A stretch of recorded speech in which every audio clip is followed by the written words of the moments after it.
Imagine waking up one morning to a letter shoved into your mailbox.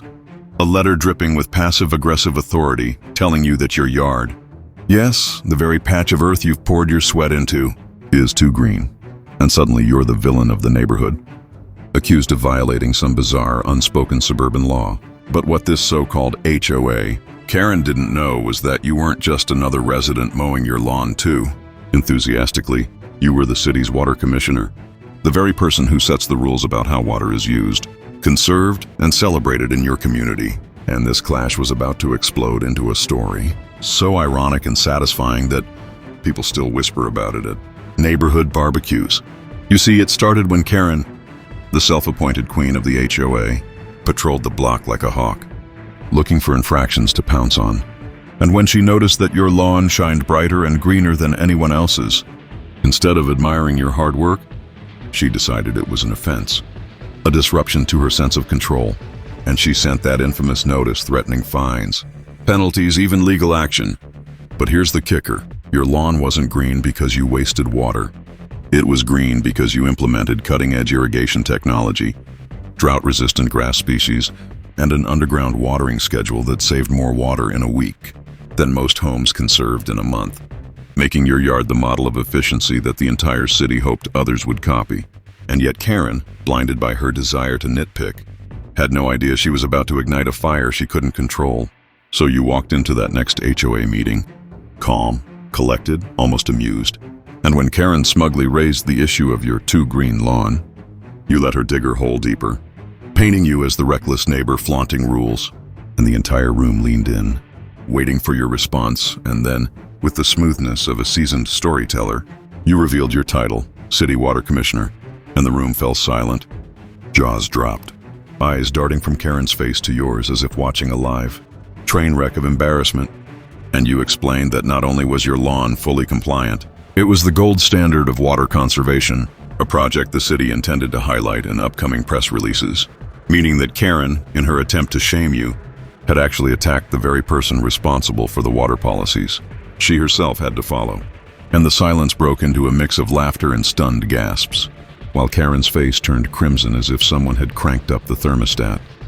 But the story didn't end there, because word spread. Neighbors began stopping by, asking about your techniques, wanting to know how they could make their lawns just as lush without wasting resources. And soon enough, the narrative flipped. What Karen had intended as a humiliation became a revolution in the neighborhood, a ripple effect of sustainable practices, and you became not just the guy with the green lawn, but the one who taught the entire community how to save water while still enjoying the beauty of their homes. Still, Karen wasn't ready to surrender her imaginary throne, so she doubled down, sending more notices, inventing reasons, from your garden is too symmetrical to your flowers are distracting drivers. And every time she tried, she ended up exposing her own ignorance because you countered with actual laws, data, and even city guidelines that proved her wrong, until eventually the HOA board itself grew tired of her antics and voted her out of her position, stripping her of the power she had abused for years. And the irony of it all was that her crusade against your lawn became the very downfall of her reign, like a queen exiled from her own castle.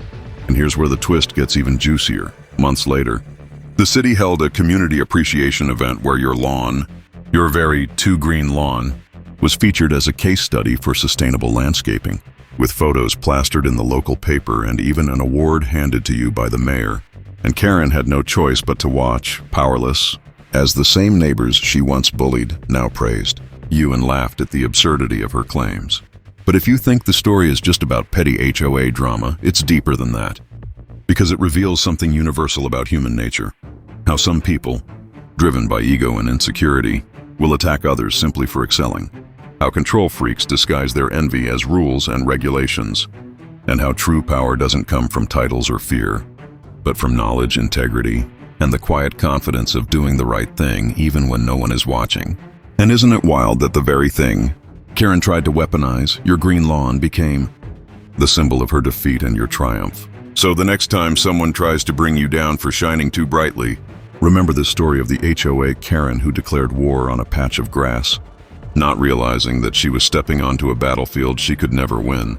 And think about how satisfying it must have felt for you standing there in that meeting, calmly dismantling her accusations with facts and authority, watching her crumble under the weight of her own arrogance. Because sometimes the sweetest revenge isn't loud or cruel.